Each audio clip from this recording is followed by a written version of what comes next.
ओम शांति, ओम शांति, ओम शांति। वाणी है आज की 6/4/2022 की। सारे मुरली का मीठे बच्चे ज्ञान की गुह्य बातों को सिद्ध करने के लिए विशाल बुद्धि बन बहुत युक्ति से समझाना है। कि कहा जाता है सांप भी मरे और लाठी भी न टूटे। ज्ञान की गुह्य बातों को सिद्ध करने के लिए विशाल बुद्धि बन बहुत युक्ति से समझाना है। कहा जाता है सांप भी मरे लाठी भी न टूटे। प्रश्न है, हाहाकार के समय पास होने के लिए कौन सा मुख्य गुण जरूर चाहिए? उत्तर है धैर्यता का। लड़ाई के समय तुम्हारी प्रत्यक्षता होंगी, उसमें जो मजबूत होंगे वही पास हो सकेंगे। घबराने वाले नापास हो जाएंगे। अंत में तुम बच्चों का बहुत प्रभाव निकलेगा और तब कहेंगे अहो प्रभु तेरी लीला अपरंपार है। और आगे चल के सब जान जाएंगे कि गुप्त वेश में प्रभु आया हुआ है। एक ही हट्टी है, सबको आखिर यही आना है कि भगवान आ चुका है। सारी दुनिया में जब पता चल जाएगा तो आखिर में सब यहाँ आएंगे और सब मानेंगे कि गुप्त वेश में प्रभु आ चुके हैं ब्रह्मा बाबा के तन में। और नई दुनिया की स्थापना का कार्य ब्रह्मा के द्वारा शुरू है। प्रश्न है, सबसे बड़ा सौभाग्य कौन सा है? उत्तर है स्वर्ग में आना सबसे बड़ा सौभाग्य है। स्वर्ग के सुख तुम बच्चे ही देखते हो। वहां आदि मध्य अंत दुख नहीं होता। यह बातें मनुष्यों की बुद्धि में मुश्किल बैठती हैं। स्वर्ग में आना ही सबसे बड़ा सौभाग्य है और स्वर्ग के सुख तुम बच्चे ही देखते हो। जीत है आज का नई उम्र की कलिया। ओम शांति। भगवान वाच है। आगे तो श्री कृष्ण भगवान वाच कहते थे, पर अब तुम बच्चों को निश्चय हुआ है कि श्री कृष्ण भगवान वाच होता नहीं। श्री कृष्ण तो त्रिकालदर्शी अर्थात स्वदर्शन चक्रधारी नहीं है। अब अगर ये बात भक्त लोग सुने तो बिगड़ेंगे। कहेंगे तुम इन्हों की श्रद्धा को कम क्यों करते हो, जबकि इनका निश्चय कृष्ण में है कि वह स्वदर्शन चक्रधारी है। और स्वदर्शन चक्र हमेशा विष्णु को या श्री कृष्ण को दिखाते हैं। अब दुनिया को तो मालूम ही नहीं है कि श्री कृष्ण और विष्णु का आपस में क्या संबंध है। और न जानने के कारण सिर्फ विष्णु को व कृष्ण को स्वदर्शन चक्रधारी ऐसे ही कह दिया है। स्वदर्शन चक्र के अर्थ का भी किसी को पता नहीं है। स्व का दर्शन, मैं कौन। स्वदर्शन सिर्फ चक्र दे दिया है और कहते हैं मारने के लिए दिया है। माना उस स्वदर्शन चक्र को उन्होंने एक हिंसक हथियार के रूप में दिखा दिया है। श्री कृष्ण के हाथ में एक हिंसक हथियार दिखा दिया है। स्वदर्शन सिर्फ चक्र दे दिया है, वास्तव में उनके पास न कोई हिंसक चक्र है न अहिंसक। ज्ञान भी राधे कृष्ण या विष्णु के पास ये ज्ञान नहीं है। कौन सा ज्ञान? ये सृष्टि चक्र के फिरने का ज्ञान, ये ज्ञान उनके पास नहीं है। ये ज्ञान सिर्फ तुम्हारे पास है।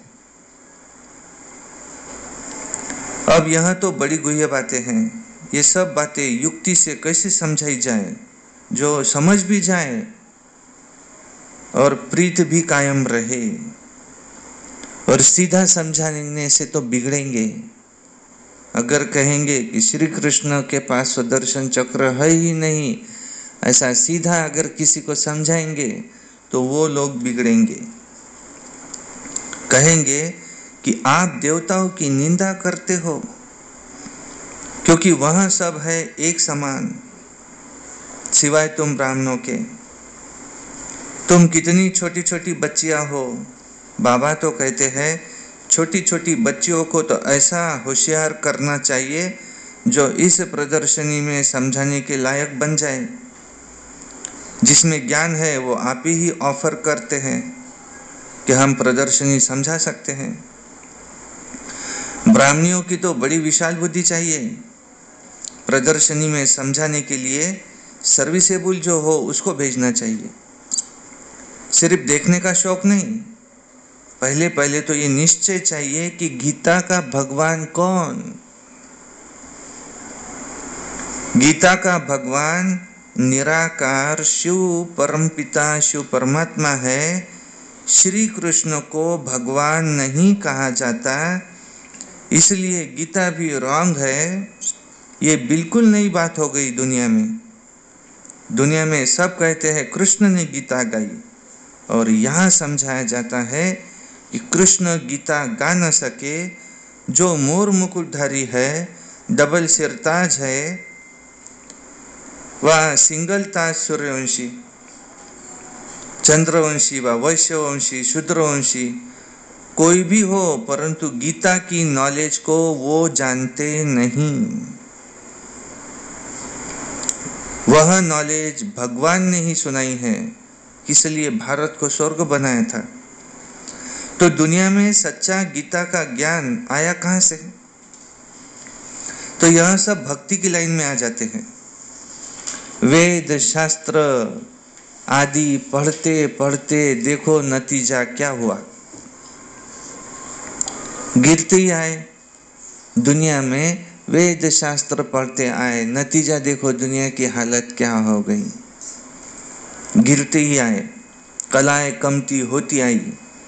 भल कितना भी घोर तपस्या करे, सिर काट के रख देना, कुछ भी फायदा हो न सके। हर एक मनुष्य मात्र को तमो प्रधान यहाँ जरूर बनना ही है, क्योंकि देहभान में है। उसमें भी खास भारतवासी जो देवी देवता धर्म वाले हैं, और वही सबसे नीचे गिरे हुए हैं। पहले सबसे सतो प्रधान भी भारतवासी थे जब सतयुग था, और अभी तो सबसे तमो प्रधान बन गए हैं। जो बिल्कुल ऊंच पैराडाइज के मालिक थे और वह अब नरक के मालिक बन गए हैं। अब तुम बच्चों की बुद्धि में ये रहना चाहिए कि शरीर पुरानी जुत्ती है, ये शरीर तो पुरानी जुत्ती है जिससे हम पढ़ रहे हैं। देवी देवता धर्म वालों की सबसे जास्ती पुरानी जुत्ती है, क्योंकि सबसे जास्ती जन्म हम ब्राह्मण आत्माओं ने लिए हैं। सतयुग में देवी देवता थे, त्रेता में क्षत्रिय, द्वापर में वैश्य, कलयुग में शूद्र, और अभी बने ब्राह्मण। भारत शिवालय था, देवी देवताओं का राज्य था, हीरे जवाहरातों के महल थे, और अब तो वैश्यालय में असुर विकारियों का राज्य है।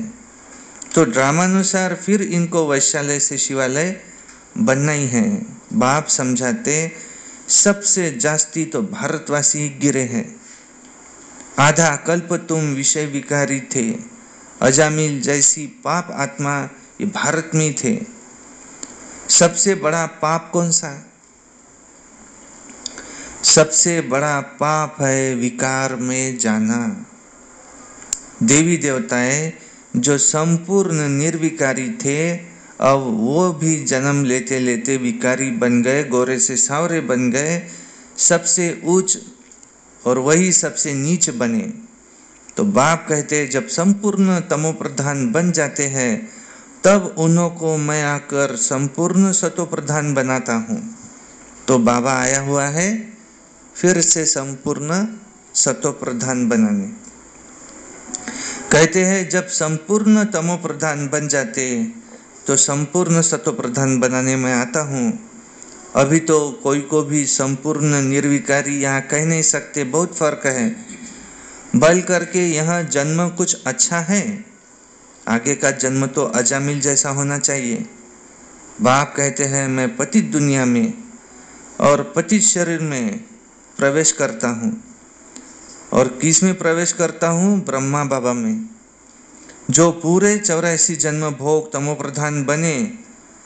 यही श्री कृष्ण थे सतयुग में, यही श्री राम थे त्रेता में, यही राजा विक्रमादित्य थे द्वापर में, और कलयुग में यही बने दादा लेखराज। और इनके तन में परमात्मा कहते मैं प्रवेश करता हूँ।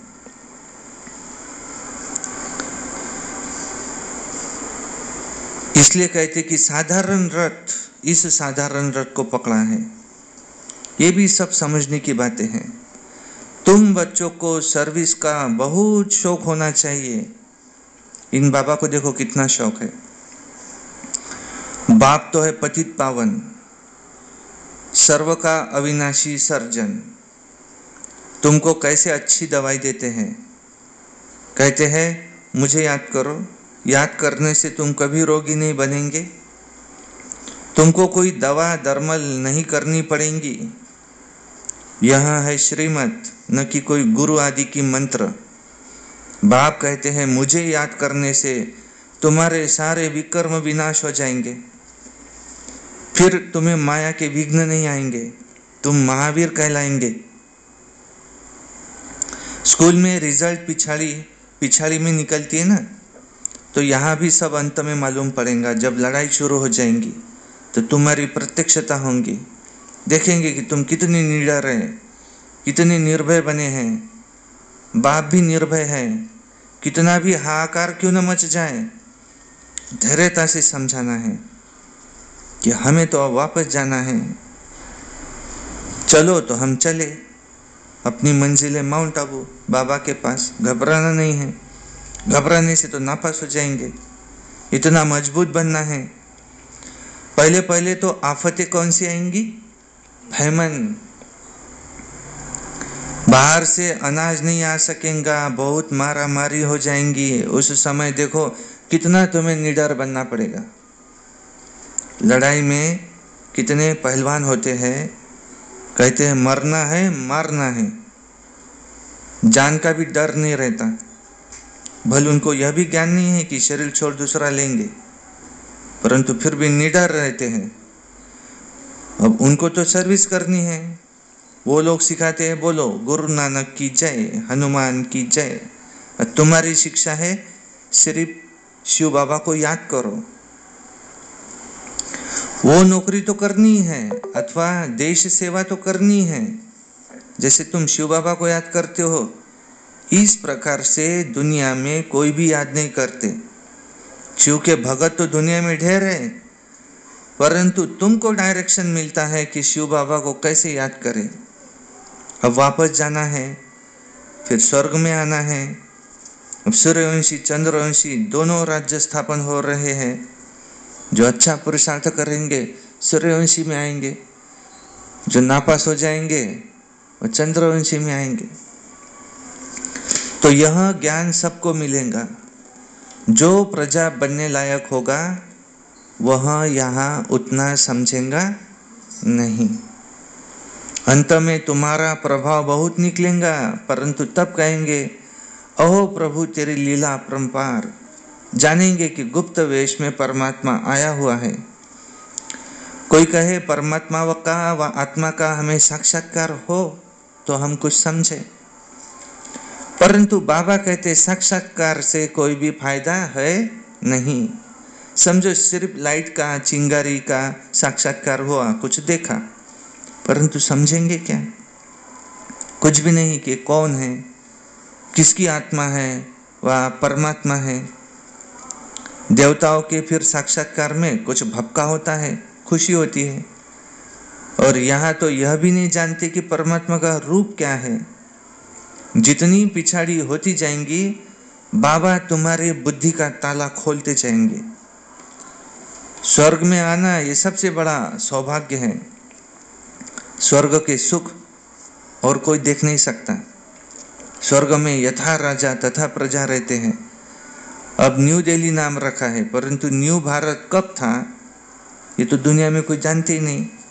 ये तो पुराना भारत है। नए भारत में देवी देवता रहते थे, देवी देवता का धर्म था, परंतु बहुत थोड़े थे, 9 लाख, और अब तो देखो कितने हो गए हैं।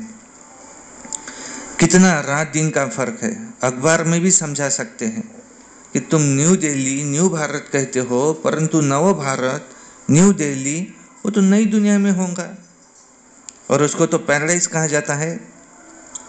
सो तो तुम कैसे बना सकते हो? यहाँ तो अनेक धर्म है, वहाँ तो एक ही धर्म होगा। ये सारी समझने की बातें हैं। हम सब मूल वतन से यहाँ आए हैं। हम सब आत्माएं ज्योतिर्बिंदु स्टार मिसल है। जैसे स्टार आकाश में खड़े हैं ना, कोई गिरते हैं क्या? नहीं। ऐसे हम आत्माएं भी ब्रह्मांड में रहती है। वहाँ बच्चों को मालूम पड़ा है कि निर्वाण धाम में आत्मा बोल नहीं सकती, क्योंकि वहाँ शरीर ही नहीं है। तुम कह सकते हो कि हम आत्माएं परम धाम की रहने वाली हैं। ये सब नई बातें हैं। और शास्त्रों में तो क्या लिख दिया है? आत्मा बुदबुदा है, सागर से निकला है, सागर में समा जाता है। ये सब क्या है? गपोड़े। तुम अब जानते हो, पतित पावन बाप अब सबको लेने आया है। कालों का काल, महाकाल, शिव बाबा सबको वापिस ले जाएगा शिव की बारात में। 5000 वर्ष के बाद भारत फिर से स्वर्ग बनता है। यह ज्ञान दुनिया में किसी की बुद्धि में नहीं है। बाप आकर तुम्हें समझाते हैं कि हम ही राज्य लेते हैं, हम राज्य गवाते हैं। इनकी नो एंड, चलता ही रहता है। ड्रामा से कोई छूट नहीं सकता। कितनी सहज बातें हैं, परंतु किसी की बुद्धि में ठहरती नहीं।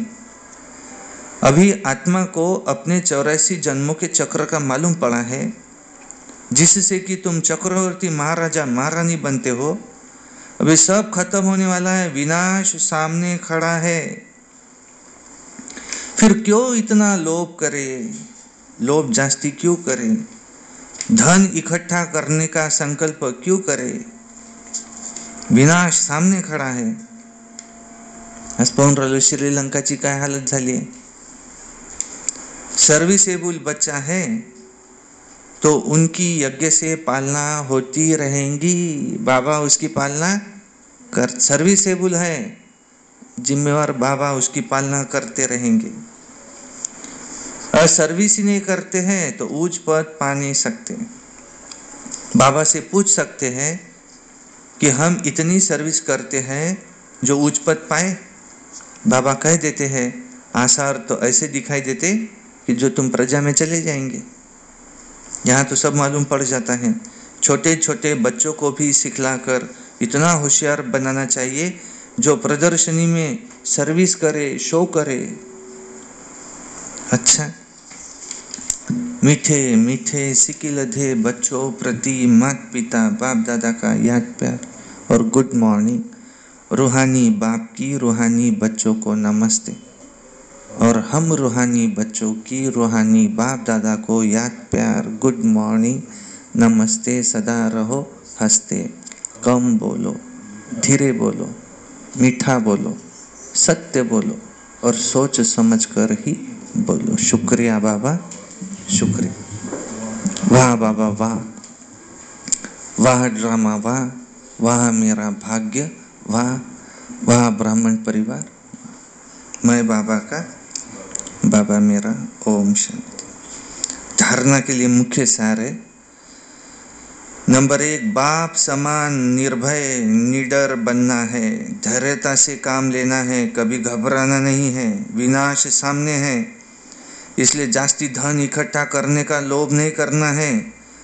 उच्च पद के लिए ईश्वरीय सेवा करनी है, कमाई जमा करनी है।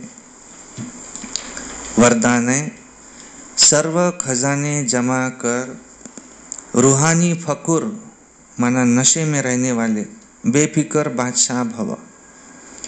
सर्व खजाने जमा कर रूहानी फकुर में नशे में रहने वाले बेफिक्र बादशाह भव।